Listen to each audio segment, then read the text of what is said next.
you're going to bring the energy, buddy. I told you, I need a. I walked in, you were yawning. I need a shot of something. It's that time of day for me. You just went on a field trip. I did. And you and I are friends who sometimes a week will pass and we'll be in the same building all week and we haven't saw each other or spoken. And I refrained from asking you about that field trip, even though I've been really excited to hear about it. Yeah. Until I pressed record and got us going for this episode. So that way you can share it with other folks who are still tuning in weekly to hear our conversations because they're out there. Tell me about it. It didn't rain. Solid. Do you know how much it rained on Monday? Do you know how much it's raining today? Yeah. And yesterday it didn't rain. Pretty now, awesome. I'll just start this whole thing with a shout out to 5 Points, and we didn't even go inside. But I called over there, and Lucy Reimer was like, yes, if it rains, you come. We'll make it happen. We'll give them an experience. And I told her I didn't want to ever use our local museum as a backup plan. That was never my intention. But if it rained, could we come see what you've got on display? She's like, yeah. So we had the backup plan. Not 5 Points, but technically just like, yeah, this is going to go sideways because it's a downtown Cleveland local history walking tour that's intended to be experienced. Yeah. And, gosh, best one yet. This is our fourth one. I did one with the middle school 10 years ago.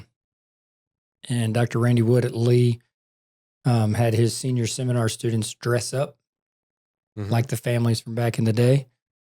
And, gosh, they just made a Coe Street come alive, standing in front of homes. And I just had always wanted to recreate that experience at the high school. And it took me 8 years to make it happen. So this is the third one with Walker Valley students. And this time it was different. I'll even call it better. But we got off the bus, Tommy Leach, who drives much faster than David Gluckner. Yeah. On a school bus. It's official. That's the consensus. Yeah, for sure. We had that theory going up to Breslin. Nope. It's not proven. And I wouldn't even say he was speeding. He accelerates. He took advantage of every mile per hour allowed. So he, along with Austin Waddell and Lindsay McChesney and myself, we took our sociology and they took their history honors classes and dropped us off at College Hill. Yeah. And we met Kesman Pugh. Do you know that name? I do. I know Kes.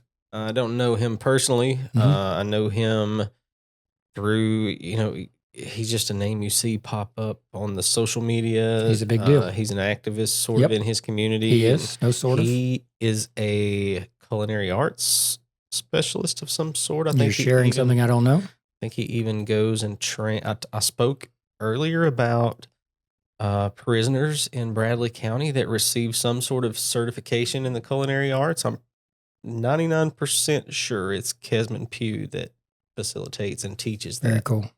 I wouldn't be surprised. He's a man of many talents, interests, connections. Just a good dude. I had never met him. And Bill Estes said, hey, here's his contact.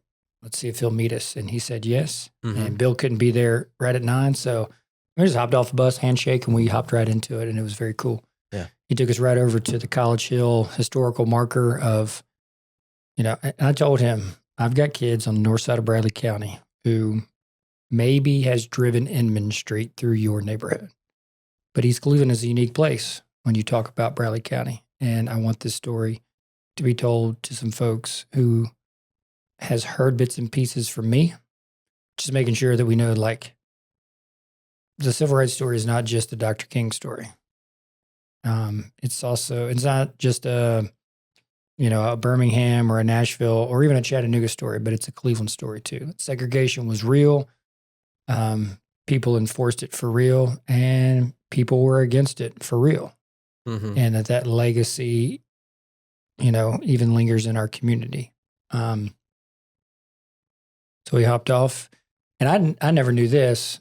There's one wall that's still standing from the old high school, because there was a fire in '66, and then Cleveland opened in '67. But I always thought like the historical marker is all we got, this hill right here. Mm-hmm. But no, there's a wall, and when you go inside, there's like pieces of the cafeteria that still stand. Because when you go into Northeast Rec Center, which you've been there before, Sure. give me reasons why.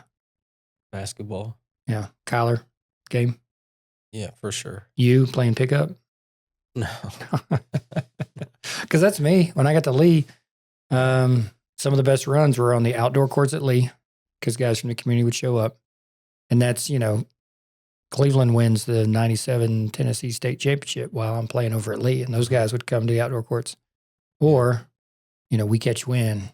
Yeah, the rec center, Northeast. That's where you show up. That's where you get good runs. Also, the very little youth sports that I did play as a kid was through the Boys and Girls Club in Cleveland. Yeah. Who borrowed facilities all over the place. Sure did. Yeah. Football as well? Baseball? Basketball? Football, basketball, softball. I never played baseball. The closest I ever got was when I was little, played a softball league through the boys club. So you didn't see Otani the other night? No. Your guy. I mean, I'm so proud of you for bringing him up. Like, it's been weeks now, and I'm saying, give me baseball players. And that was the first one you threw out. Or you drafted. That's what it was. The biggest name in the baseball world right now. Maybe, he's Jordan. He's Wayne Gretzky. Name the greatest in each sport. He's Tom Brady. It's no longer Babe Ruth. Today he is that. Compare him to anybody in history.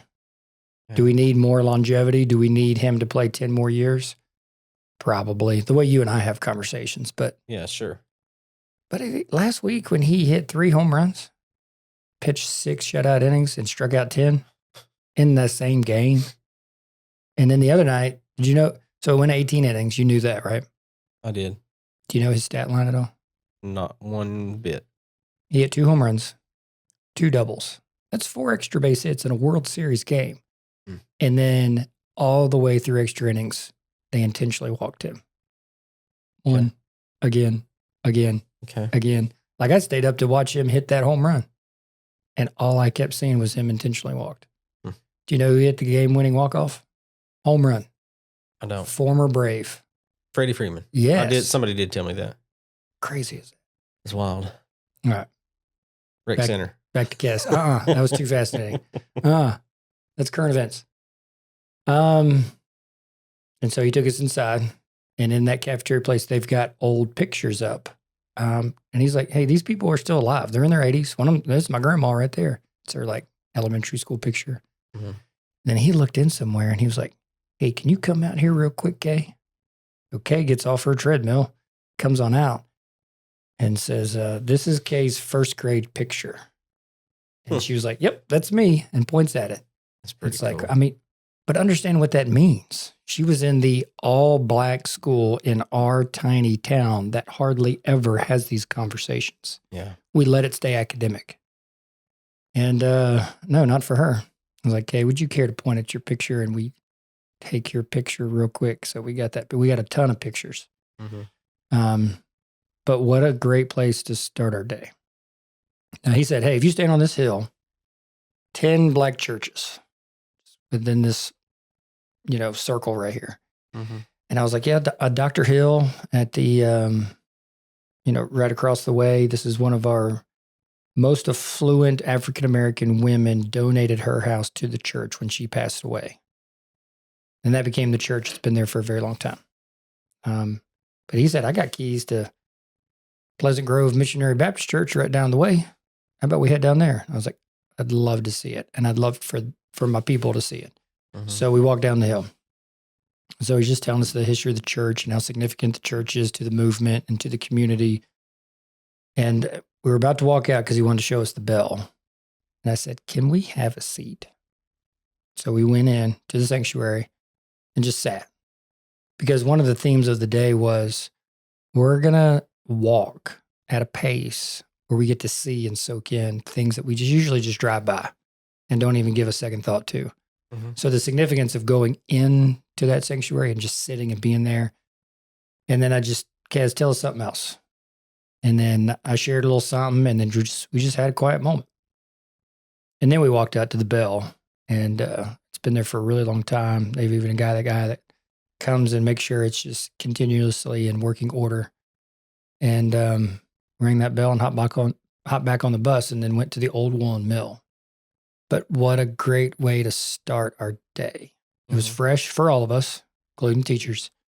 But it was just a unique experience for Kez to be able to say yes to us, because he's always trying to tell his story.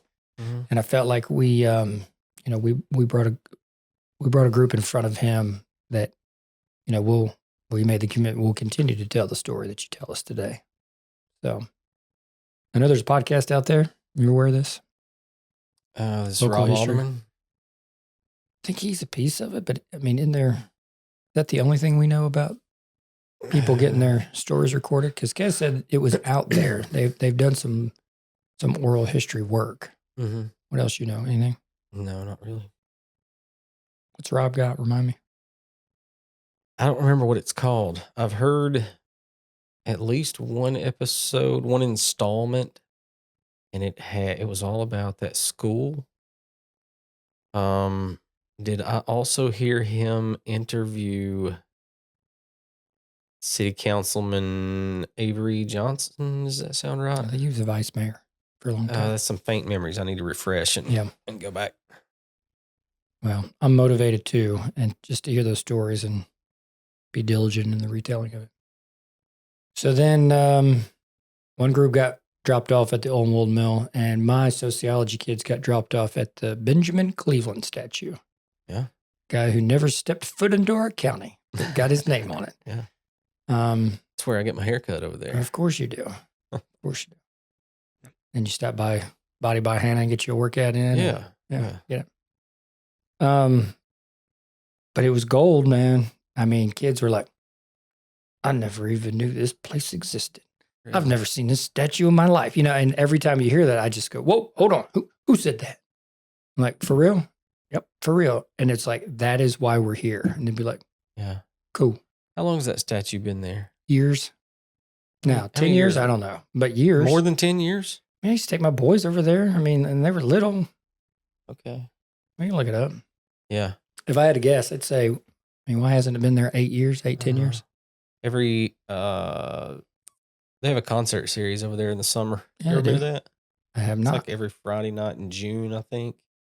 They just have the Dexter Thomas band or some other local artists. They'll come out there and they'll fill that, that little patch of grass right there. It's a great little amphitheater. They will fill that thing. I saw Monday Night Social, Christian and the people over there. Yeah. Yeah, so that's just a great space. But I don't remember that statue like from when I was a kid or something. Definitely not. It's not. It wasn't there. Okay. And Bill Estes eventually joined us once we made it to right in front of the old Cherokee Hotel. But he was like, Cleveland is doing its job of telling its history. And this is my word, not his. I guess I would say, finally. Right? There's a story to be told. So let's tell that story. Yeah. So we went there and then we walked and saw the Cherokee chieftain, all his tears, told those stories. Continued to walk down and there's a little consignment shop right there on the corner. And they were like, can we? Yes, we're downtown. Go shop. Yeah. So one little girl came out with a sweater. I was like, you found something? She's like, look at this. So she was excited. And then another little girl came out and was like, she took my sweater. I was like, what do you mean she took your sweater? We ain't 10. She's like, I was going to buy that. I was like, why didn't you? She got it first. I was like, that's shopping. You just weren't fast enough. Yeah. So anyway, that was a fun little sidebar. But there's decorations out. We just kept taking pictures. And then we ended up at Lassiter's. Tall Betsy was up top. Yeah. The other group caught up with us. And then, the centerpiece of the day, and this wasn't intentional at the beginning, but we were at Lassiter's. And Annika was saying hi to somebody. So I just introduced myself, and she found out from her that we were having a field trip. She was like, "You going to come by Broad Street United Methodist Church?" And I was like, "Well, we're going to St. Luke's and we're going to First Presbyterian. Can we?" And she was like, "We would love for you to." So she grabbed her coffee and I said, "Hey, we'll be over there in about 45 minutes. Wow. So Did you get to see the sanctuary? Yeah. Magnificent. So we have a lot of kids who are either unchurched, Church of God, or Baptist. Sure. About sums up the big three. Yeah. Now, I know it to be true that other denominations are represented within our student body, but so to take kids into the Methodist church, you're not only getting this other denomination, but you're just getting this beautiful building that has a story. Like the organ has a story, and the stained glass has a story, and the pews have a story. And so it was neat for them to tell that story. Then we walked over to First Presbyterian, and they were ready for us. A couple elderly ladies were super excited with their script to give us the whole church history, because the church history for those three churches specifically, no. And Pleasant Grove Missionary Baptist Church, those four churches, that's Cleveland history. I mean, that is local history. So, so we saw the Presbyterian church, and then we went over to St. Luke's. Father Joel was out of town, but they were still gracious enough to open it up. And did you meet anybody at Broad Street other than the lady that was giving you maybe a tour? I mean, it's quiet. I mean, they do a day school. We sent a couple of our boys there for preschool. But there's a who you know? There's a gentleman over there that's their I don't know what you would call him, if he's their maintenance guy, their groundskeeper, their all in one. He manages that property downtown in that regard, and his name's Lionel, and he's a character. He's a staple to that place. So I was just curious to see if you bumped into him. How do you know Lionel? Because my parents worked for Broad Street when I was growing up, and you don't meet Lionel and not remember Lionel. First of all, you would have known him. You would have saw his smile coming before you saw him. Just the biggest smile, and he's a catchphrase machine. Yes, sir. Work is never done. Work is never. Anybody who knows Lionel knows that. A lot of years have passed. I'd be curious to know if he's still around there. Anyways, keep going. Everest, is Lionel still around? Everest would know. He's a Broad Street kid. Okay, yeah. Do you know Lionel Everest? Yeah. Tell me. Bump into me in the hallway. So that was really neat. And then at St. Luke's, of course, she told us the story of the mausoleum and Nina and her grandpa, and how there are 5 folks buried in that mausoleum. And it only opens up once a year. Do you know when? Easter? Yep. Yeah. And then she looked at us and said, "You want me to open it up today?" And everybody was like, "No, she did." Yeah. So what? Father Joel did that for us last time we were there. I mean, they really only open that thing once a year. She said, "We've had people come knock on my door and say, 'Hey, you open that for us?'" I mean, that's someone's burial. Yeah. She opened it for us. And so it was really neat to be able to, on trips like this, these students and even us and Austin and Lindsay,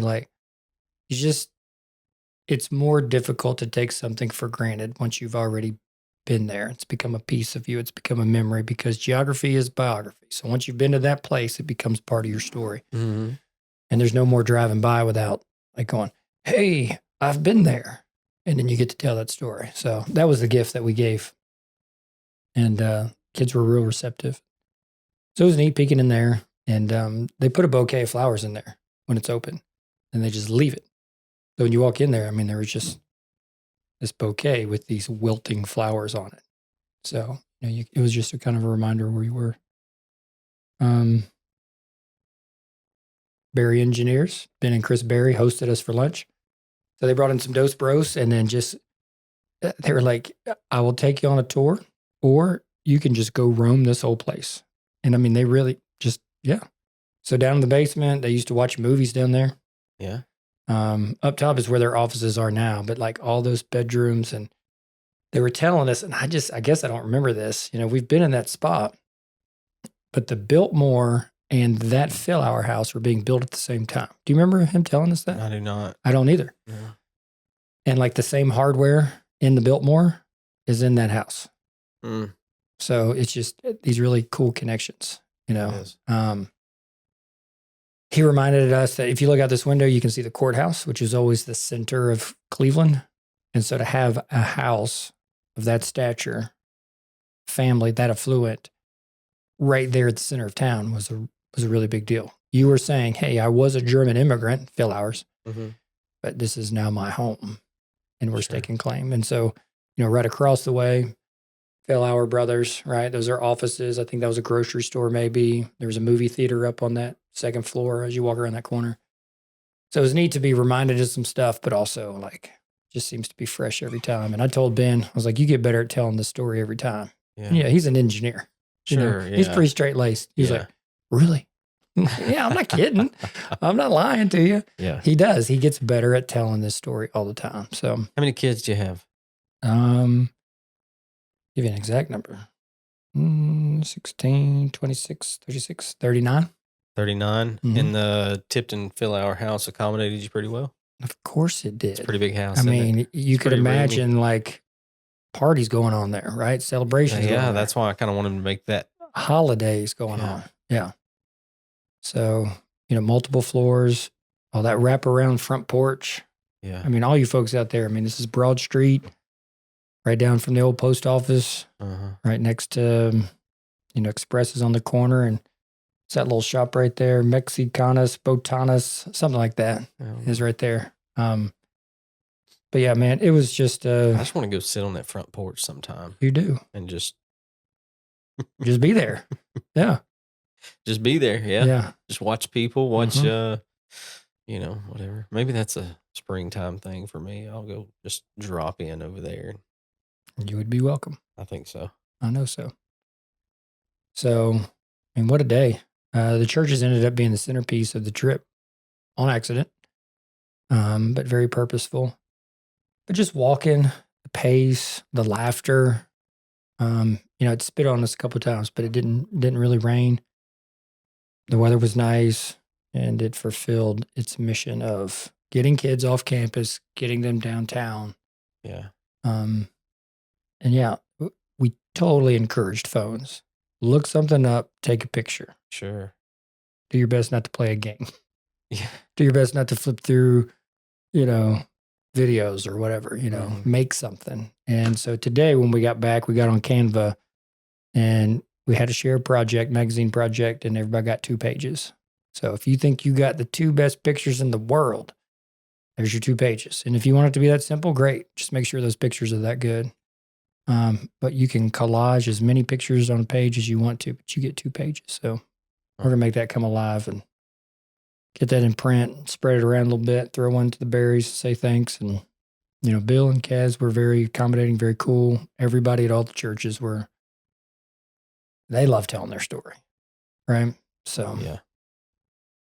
It was a good day, man.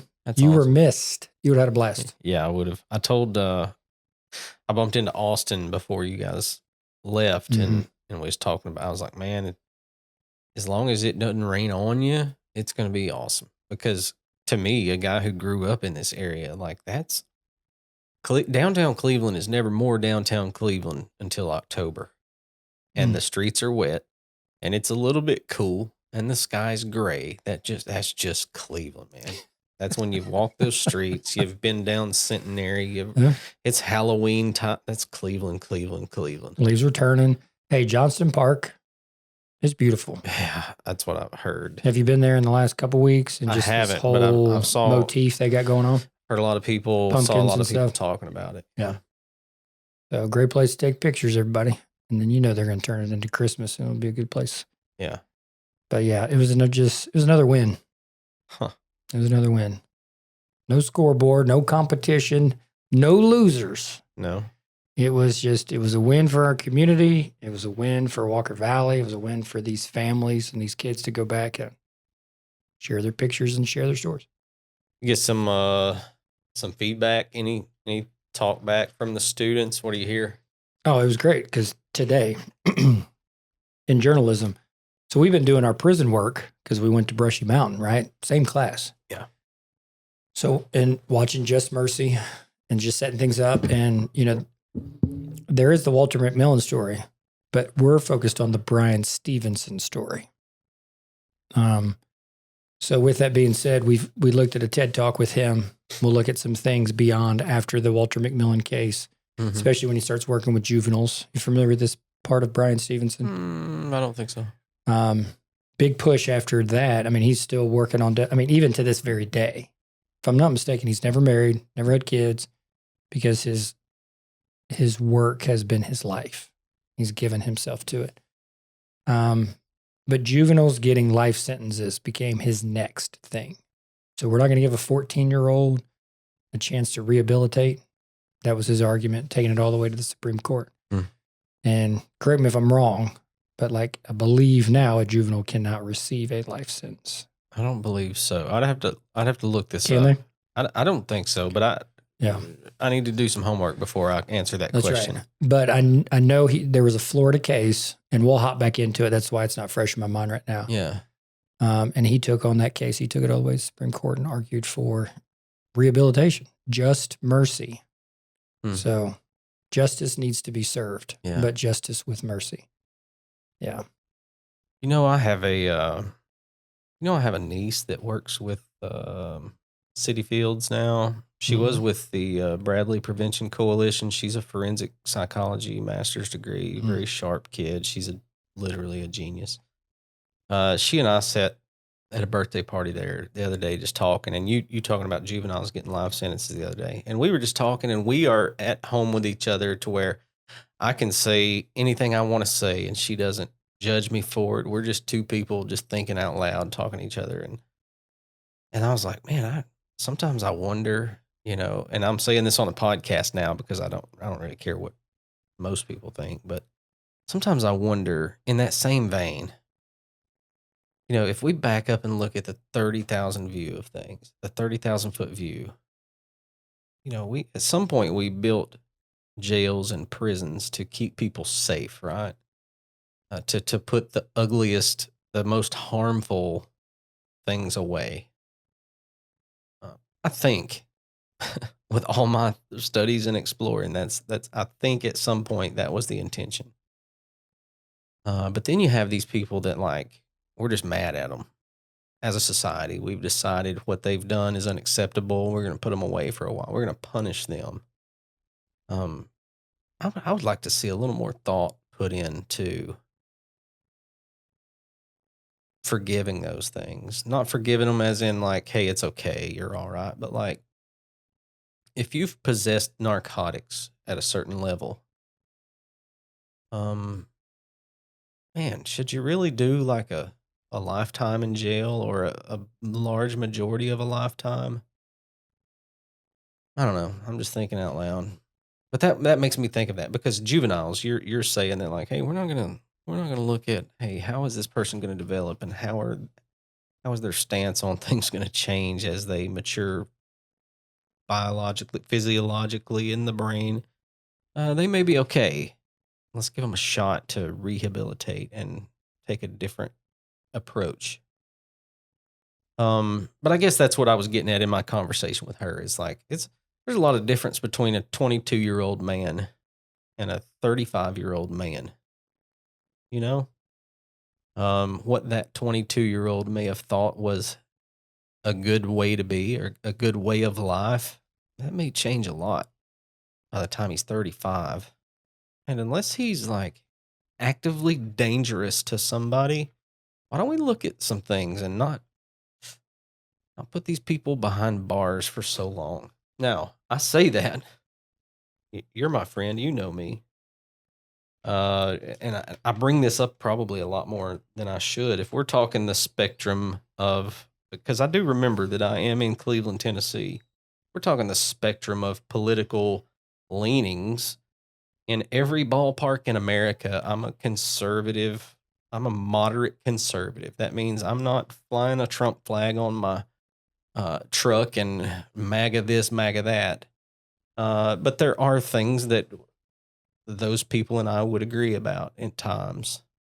I said that to say, I still think criminal justice wise, And we got people sitting in prison for lifetimes that we're pissed off at as a society. They're not harmful to us actively.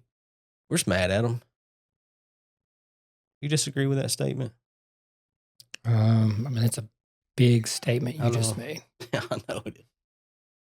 When you say we, who's we, and they, who's they? I mean, we is our society, the things that we're going throughout our day, knowing is happening in the American criminal justice system and saying, okay. I think most people are either ignorant or apathetic to the criminal justice system to care enough. Sure they are. To go to that place that you're describing. Sure they are. To say, yeah, let's forgive. Man, when you bring it home, you bring it to your community, and you bring it, you make it more personal, then, yeah, I want them locked away for life. Or, yeah, I would love to see them out and contributing again. Mm-hmm. Yeah, that's just a monster statement you just made. Yeah. Well, Judge Clay Collins has been he has a social media post that's crept its way across America about mental health in jails and prisons in the United States. And you familiar with what I'm talking about? I mean, I know the name. What do you say? Man, he literally made a Facebook post. A gentleman in our community passed away. And I'm not going to try to tell the story because I'm sketchy on some of the details, but he's pretty much saying like, hey, this is a guy who came before me, and I've tried and I've tried and I've tried, and I do not have the tools that this man needs. I mean, now he's dead. He needed a mental health facility where he could go long-term and get treatment. And people would bicker and bitch and moan because he's in jail, released from jail, in jail, released from jail. Well, all he's doing is like vagrancy type things associated with vagrancy and mental health. I don't think he's trying to harm anybody. But it just struck Judge Collins because he had saw this guy over time go from this pretty bright young man to someone who was just broken and needed something that we did not have for him. And Is there something that exists like that? I don't think so. I mean, like in this state, in this country? No. In the South? No, I mean, east of the Mississippi? I mean, Judge Collins can't be the only one that's having these thoughts. I know he's not. And there are a lot of folks that would take this straight to an asylum type of conversation. And there's maybe some truth to that and some okay with that. Now, I would caution those same people, and this is me and my niece Kaylee having this same conversation the other day. I would caution those same people that you're okay, but you understand a lot of times people were not in asylums by choice, because the same folks that would bring that up as a need in our criminal justice system they'd be pretty tore up when someone maybe in the wrong situation gets their choice taken away from them by a doctor or the government. That's tough. It's a tough situation. It's a huge conversation, and it's tough. And I don't say any of this saying that I have the answers, but what I am saying is along the very lines of the debate that used to take place over the war on drugs, of like, forget the part of that conversation of how it impacts certain people or certain neighborhoods, and get to the conversation of, hey, we're mad at these people because they have this drug. And in certain parts of the country, there is violence associated with that drug, but it is not always true that drug or that person who has that drug or is even selling that drug has the intent to do any harm to people, but that in that instance, for sure, we were locking people up for lifetimes. You know what I'm saying? And that's kind of the vein of where I'm talking about. So let me say something that may sound silly coming out, but I think it's a pretty good question. Is every case that comes before a judge really considering the individual before the judge. So first response would be, well, of course, because there's a name on there. But like, I don't even know how to ask it, because you just got me thinking. But if we have so many people incarcerated, but yet what you're trying to get to is, can we get a reconsideration? Is that what I'm hearing you say correctly? Of what we're giving them, how long we're asking them to be incarcerated. Can we find, like Judge Collins, another route forward for these folks? That's what I've been hearing you say. I mean, yes, but what I'm asking, the question that I'm asking is literally a reform type question. Okay, well, okay, along those lines. That's why this is I'm asking it too simply, but like, can a judge, can the criminal justice system, can lawyers, can a society slip into a folder has just been opened, this is the charge, and this is where we're going to put them. And it's not necessarily a case-by-case scenario. It's just, this is what they possessed, and so this is what they get. This is what act they committed, so this is what they get. Do you think there is the consistent, thoughtful consideration of every individual that comes before a judge? There's a lot of judges. Yeah. And that's the next answer, right? Yeah. So like, of course, each individual gets their fair shake, because that's what we promised, right? And of course, it's up to the judge. But is there any scale? Is there any consistency that we see that it is less individual and more so, this is the lane? This is what people are going to get? Maybe it wasn't a good question. No, it's a good question. It's just, you know me, man. I'm not a guy that's just going to spit out an answer. It's a question that's give me a thought then instead of giving me an answer. I mean, my first thought was there's a lot of judges. And when you slide a guy like Clay Collins in front of me, and I'm going to say, man, this guy is exploiting every inch of discretion that he has to consider an individual. I believe that to be true from everything I hear, from hearing him. How variable can that be? Do I need to stop watching movies and shows? We've had this conversation before. Well, because if you watch movies and shows, but these ideas got to come from somewhere besides just some screenwriter that's using his imagination. Yeah. Listen, there are people out there like him that he's going to use every tool he has. I honestly believe that. Well, you brought it back home with Judge Collins, so that encourages me. Yeah. I don't know how we got here. I don't know where we're going. I was just thinking out loud, man. Is that okay? Sure it is. Does it connect to this one line that I put in my phone today to bring up? As storytellers, so that could be teachers, that could be writers, could be authors, could be podcasters, could be parents. I mean, we tell stories to get points across to people, right? And any kind of preachers, whatever. Mm-hmm. Friends. That's how we develop friendships, bonds. And there was this encouragement that I came across. It was just kind of a shift in the craft of storytelling.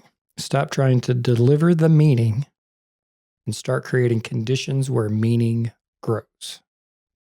Because we know this to be true, that every choice, every line of dialogue, every silence, every nonverbal becomes a potential +1. And that +1 gets back to Ken Burns' 1 + 1 = 3. And how sometimes like a story doesn't add up, but it multiplies. So this was just something I came across when I read. This is something I threw up into a chat GPT. And then this is my own writings of getting to this place of like, stop trying to deliver the meaning and start creating conditions where meaning can grow. Meaning, give the reader more credit. Give the listener more credit. Give your friend more credit. Give your kid more credit. Give your student more credit. Mm-hmm. Give your listening audience, as the preacher who's up on the stage, more credit. And stop telling. Stop being a repeater. And maybe push the refresh button. and craft things in such a way where it's a revelation, not just another doctrinal statement. You know what I'm saying? I mean, like that's the kind of stories that really resonate with us, right? You know, I mean, even if you're a documentary film watcher, right? Mm-hmm. We watch documentaries so we can learn something. Like we know what we're push and play on when we know it's a documentary. But still, the best of those that sticks and stays with us still weaves that narrative in such a way where it allows us to think, right? Mm-hmm. And to connect and to gather. And so that whole 1 + 1 = 3 thing that's resonated for so long and I've brought up so many times just keeps me getting back to the layers. Just peel another layer, peel another layer, peel another layer. And then, but you're not like, when you peel the next layer in an onion, you're not to the core. Correct me if I'm wrong. Onions don't have cores, do they? I Just don't keep think peeling. so. You get to that little last layer that's more or less a little ball. It's just the last layer. But if you really look at it, it's a layer. So, I mean, it's this, when you peel a layer off, you're not getting to the thing. You're just getting to the next thing. And then the next thing. And I mean, that's true for story. How much is that true for life? But yet we're trying to figure out like the answer to life when, man, life just has this crazy way of throwing the next thing where we just, no matter how much life experience or maybe even expertise we have, man, we still just go, I don't know what to do. And depending on our phase of life and our sense of awareness and state of humility, will we admit that freely so we can get there a little bit quicker to finding some sort of next step forward? But I don't know. And that statement just, gosh, it just captured my attention and I threw it in there. So I've got more than just that one line, but that was just curiosity and humility. Not just what is the story saying, but what else is the story saying? What else is the story saying? You ever watch anything more than once? Rarely. If I do, it's... What makes that list for you? Forrest Gump. And I could give you 8 reasons why I would watch it more than once, because I have. Why is that on the list when something else isn't? I don't know. First of all, for my movie palette, Forrest Gump is literally fudge rounds, man. Like it's and we ain't good. talking about the regular fudge rounds. No, the fat ones. Yeah, the big ones. That means it's good. I just really enjoyed it. Yeah. Where the Red Fern Grows, I'll watch that right now if you want to watch it. Okay, you could have gave me 1,000 guesses, and I wouldn't have said that. It's the greatest love story ever told. It pricked my heart as a young lad. But it doesn't surprise me at all. I love it. Yeah. Old Dan. How about Old Yeller? Little Ann? Sorry, you're quoting. I apologize. I just stole that. Old Yeller. No, hold on. Keep quoting. I wasn't quoting. I was just saying, man, like, old Dan died. Yeah. And Little Ann, I just ruined the movie for somebody or the book. No, it's 1,000 years old. Little Ann's heart was just Homer wrote that. Broken. Yeah, it's been around that long. You didn't spill. There's no spoilers just now. It's fantastic. Old Yeller, back in the day? Yeah. We watched that in school. I cried in 5th grade. At school, as a 5th grader, I didn't care. There were other people cry. I didn't see that coming at all. It's a tough one. Yeah. It's tough, yeah. So that's 2. Can you get to a fistful? Can you get to 5? Yeah. I bet I've seen Oh Brother, Where Art Thou 15 times. Sarah fell asleep. She swears that's not a good movie. It's fantastic. It is a fantastic movie, Sarah. Let's watch it this Friday. She RUNNOFT. Yeah. It's a sing-along. I mean, come on. Yeah, for sure. There's a baptism and there's a flood. And it's TVA. It's local history. Yeah. I don't know, maybe in Do Mississippi. not seek the treasure. Yeah, that's a fantastic movie. There was another, No Country for Old Men. I've watched that several times. That's a totally different. You do know how that ends, right? No Country for Old Men? Yeah. Yeah, I've just said I've seen it several I times. know. How do you continue to watch that movie when you know it ends that way? It's like cinematically perfect. Seth and I would not disagree, but when we got to the end of that movie, we looked at each other and was like, "What? Do you not feel this way the first time that you watched this movie?" Yeah, sure. Okay, you felt the same angst we did. Yeah. What possessed you to watch it again? I don't know. I need that answer. Don't you love the soundtrack though? We were tracking the whole time. We were totally, oh my word. And then all of a sudden you're protagonist and that happens in that way. I tried to set you up. There's no score. There's not a. What I say just now? Did I say I liked it? You just. Okay. No, there's not a musical note in the background. Watch it again. No, I'm telling you. Watch it again. That is not on my rewatch list. Well, hey, the same thing that got me to watch it twice is the same thing I'm going through. I will not watch this twice, but we just finished this Ed Gein show on Netflix. Yeah. And there's one of two things that just took place. It's either the worst thing I've ever seen or it's absolutely brilliant. Because there's so many things littered throughout, and my analytical part of my brain is like, this is not true. This isn't even true. Why are we doing this? But there's some, after it's all over, I'm like, isn't that what I said to you? I had a guy come spray my house, and we started this conversation. This is probably about a month ago. Mm-hmm. And I said, hey, there's that Netflix special going on. And you're like, oh yeah, that's just Netflix doing what Netflix does. And I was like, well, my guy said that by the end, he was just like, maybe this is an okay dude. And you looked at me and said, no, that's not what I'm talking about. That's not an okay dude. He's not an okay dude. Okay. He's not an okay dude. Okay. So what I'm saying cinematically, I've used that word twice now, but the story they're telling, it's still pretty fresh. So I'm not going to spoil it for everybody that listens to it. First of all, I will say I am not recommending that you watch it. I mean, there were many times after all that I've seen in life, there were many times it was all I could do not to reach and grab the remote and turn it off. I mean, it is I don't think we were intended to watch these kind of things. It's bad. Why'd you watch it then? Well, this is by like episode 7 or something. Had to go to the end? I'm going to finish this. Okay. But I did tell my wife the next episode, I said, if this episode gets anywhere near that last one, I'm done. I'm not watching it anymore. And she was right with me. I mean, we struggled through the middle of this series because it's so just, ugh. But by the end, all of the untrue things that they had been telling kind of made sense to me, why they would do that. Now, if someone watched this without knowing anything about Ed Gein, they just filled their mind with a lot of BS that's not true. But at a certain point, Ed Gein inspires the Texas Chainsaw Massacre. He inspires many parts of Silence of the Lambs. He inspires Ted Bundy.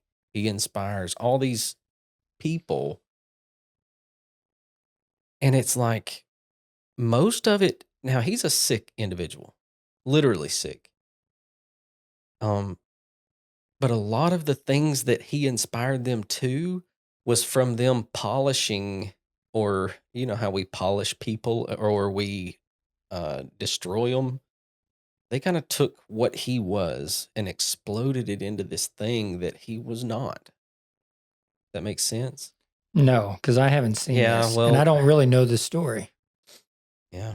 Well, Ed Gein, I won't spoil a show for you, but I'll tell you historically, Ed Gein, we know that he killed 2 people. Okay, we know that. It's suspected that he killed his brother as well. It's not proven. That would have happened prior to the killing of the other 2 people. It is also known that Ed Gein would go to a cemetery and dig up bodies, and he would dismember those bodies. He would skin those bodies. He would create things from that skin, including masks and suits and furniture. And he's a sick dude. He inspired the movie Psycho back in the day. Psycho, like the 50s. That's literally the inspiration is Ed Gein. But Alfred Hitchcock takes that and stretches it to just this. You know what I'm saying? Ed Gein was schizophrenic.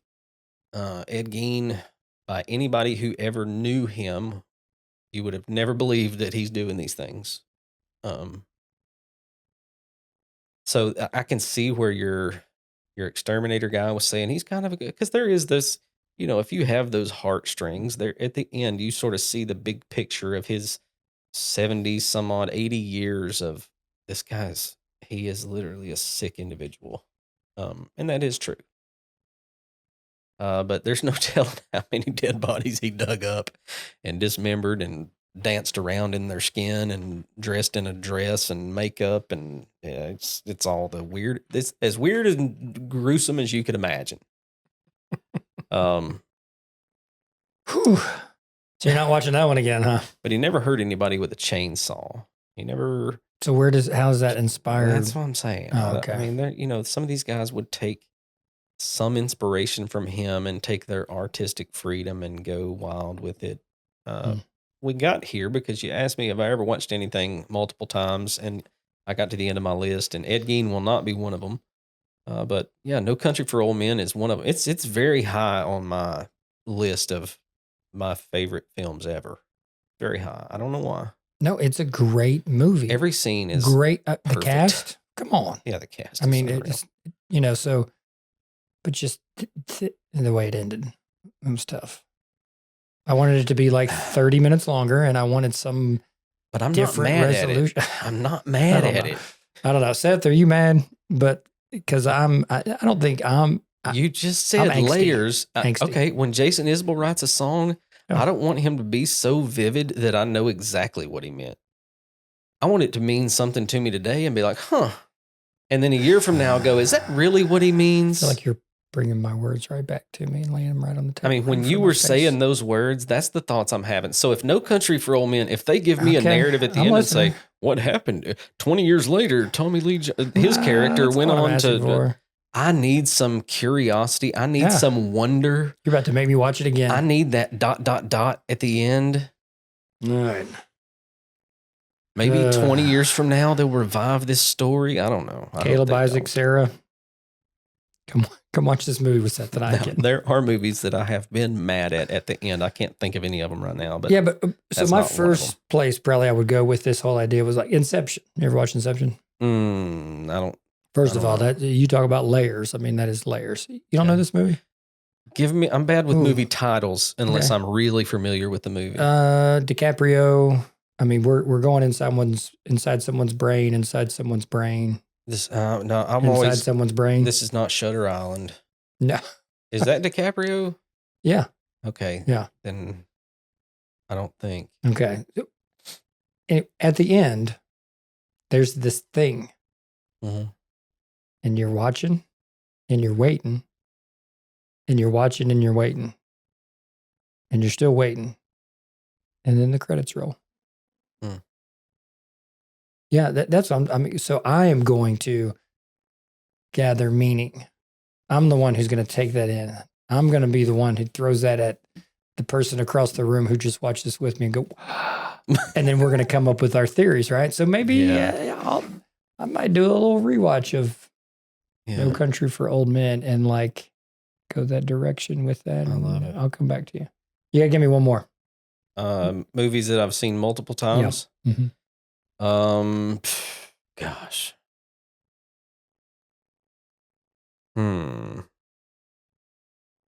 I don't. I think anything I give you at this point is going to be Rocky movies. I've watched them a million times. And I'll watch the whole series with you right now if you want to.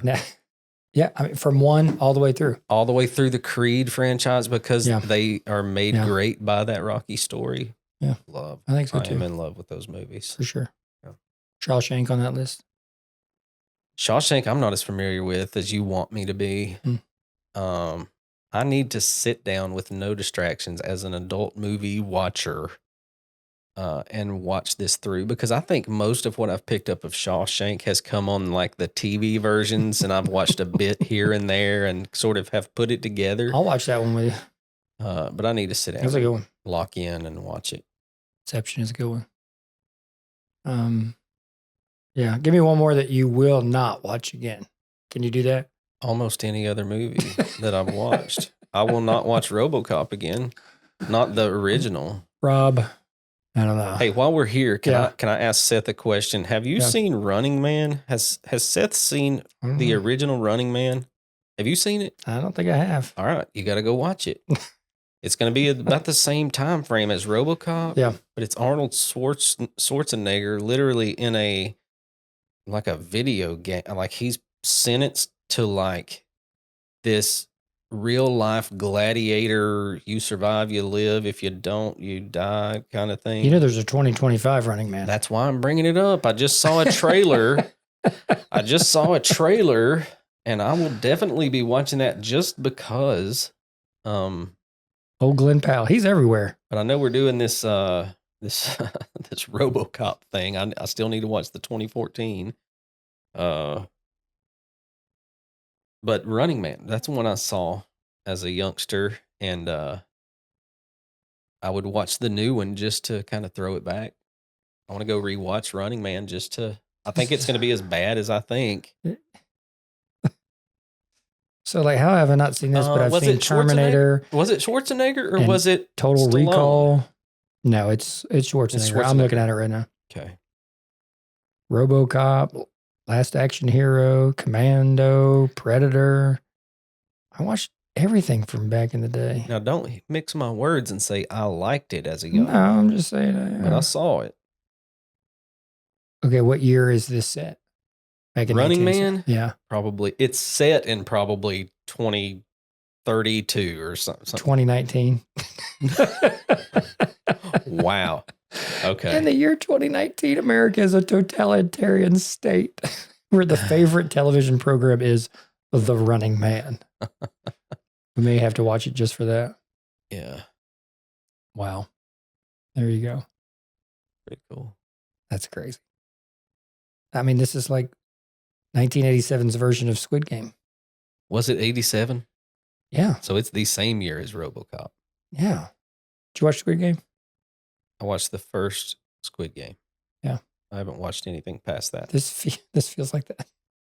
I don't know. Yeah. Is it? I mean, yeah, sort of. I think if now I haven't read back up on this, but I'm pretty sure the storyline is he's like captured and sentenced to this. Like he's damned to this. He don't have any options. He can't escape. That's all I read. Yeah. So, yeah. Okay. Yeah. The concept seems cool. I don't remember liking the movie that much, but. Did we somehow get here today from a field trip? Yep. That's how this started. And then you asked me. I want to story map this conversation out and just see where it goes and how in the world it we got to the movies because you asked me what I've saw multiple times. Yeah, but like, why did I even ask you that question? I was waiting on you to tell me. And you even kept going, give me one more. Give me. Well, I like the fistful concept. You went don't give me just one. Give me 5 layers. Yeah. Well, it was just the reading of the story. And you threw it right back at me with No Country for Old Men as I was making my Inception kind of combination. This is one of these conversations we didn't plan, obviously, one thing for. Not a bit. But it's fun to have. But yeah, just it's our fascination with story. But not just story watching, story creating. But no, what I meant, it's not just story watching or story listening, but it's story creating. And like field trips, you're creating new stories. Be talking about that with 41 people for as long as I keep crashing into them. You know what I'm saying? Oh, yeah. Every time you have an experience like that and you're taking pictures and like those memories pop up and then you get with multiple people and you like puzzle that story back together because our own memories will just be, you know, whatever we craft them to be, what we let them to be, what we allow ourselves to forget and what we allow to remember. Yeah. But yeah, man, we created a story to treasure for quite some time. So. We press a pause today. Sure, why not? Man, I will say before we go, this is, I don't know as far as the people who listen to us, I don't know because they won't talk to us. They won't tell us what they like. This is one of my favorite things to do. This is kind of how this whole thing started is you and me just talking. And this is fun for me. This is easy. Yeah. We could go another 3 hours. We have to sort of force ourselves to stop. But I would love if they would reach out to us and tell, hey, you like this? You like the interviews? We're going to continue to do both. Yeah. But give me your thoughts on it. Hey, man, I love those interviews. I love your whatever too. Or man, I don't like this that much. Or, my friend Zach, he'll tell us real quick, I'm not a movie guy. I'm not a movie guy, and I love that feedback. I love that he tells us that. But reach out to us. Let us know. You can do that we're on everything. Every social media that you have, we're on there. Reach out, send me a message, send us a message, and let us know. Feel free to go give us an Apple review or any of those things. And it don't help us none as far as you're not going to create some new listeners for us, I don't think, but it would just honestly give us feedback. I just like to hear feedback. Yeah. Well, Sydney gave me a hard time the other day when I said, no offense, Sydney, when the 5 of us were having a good time laughing without her. And I was like, you were loved. And so I had to reconcile there. But she did say, I really do like it when y'all just talk. Yeah. So I hear that. There you go, Sydney. This one's for you. Like from my closest friends that I talk to, that's what they tell me. But it's because they're my closest friends. In the hallway, and Richard Jackson will start a conversation from something that he heard. Yeah. And that's what makes this fun. You and I are having fun right here. I mean, we just dropped in on each other and had fun. Yeah. But it does, in this small way, they're conversation starters for when we see our people out and about town. But I'll tell you what, we're going to keep doing interviews because absolutely, I love it. I do too. I love finding those people in our town. But one thought I did have, and so I'll give Sydney credit for this, the combination of, so there's one thing to interview somebody and get their story. I think that's what we've been doing mostly, with some sidebars here and there about things we're interested in. But maybe one of the invitations is we invite somebody in, but then we just riff with them. Mm-hmm. You know what I'm saying? Yeah, I think so. Because if we did both, that makes for a super long podcast. And if we have the time to do it, we should do a super long podcast where we do both. But maybe, there's someone in our circles that, we'll just bring them in and just riff with them like that. Yeah, for sure. And the one thing, as we go, there's always the idea that, okay, if we've had somebody that we've already done their story, we can always get with those people, and now we don't have to do their story. We can just talk. And there has been some people that we've interviewed, we didn't do their story. We just hung out. That's more of a Adam Lowe. Yeah. Isn't that what we did with that guy? Yeah. He just, that guy is so versed in front of a microphone, like that's easy to do. So yeah. But that was like one of our first ones, wasn't it? It was one of our first ones here. Yeah. So one of our first interviews. It's very, that was probably. It may have been our first interview. That may have been our first interview. Huh. Seth came in and just riffed with us. Remember, he just sat and just talked. Hung out, talked about Twitch streamers and video games. Yeah. Super cool. So just something to think about. Good deal. Hey, thanks for hanging out. See you next time.